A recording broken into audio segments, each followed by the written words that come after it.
mva ko mwigenje none usha hano ndatembere hari ibimera nyaburanga. Ubu se iki giti mwambwira cyitwa iki? Mwakibonye ko kimeze?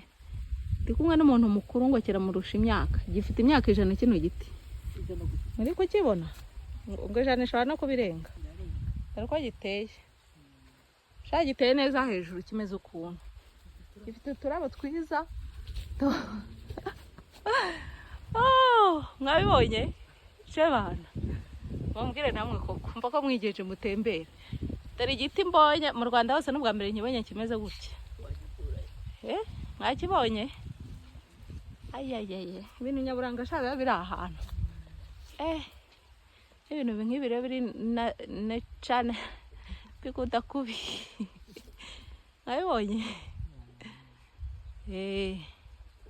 Simba tembereye iki giti gifite imyaka irenga 100.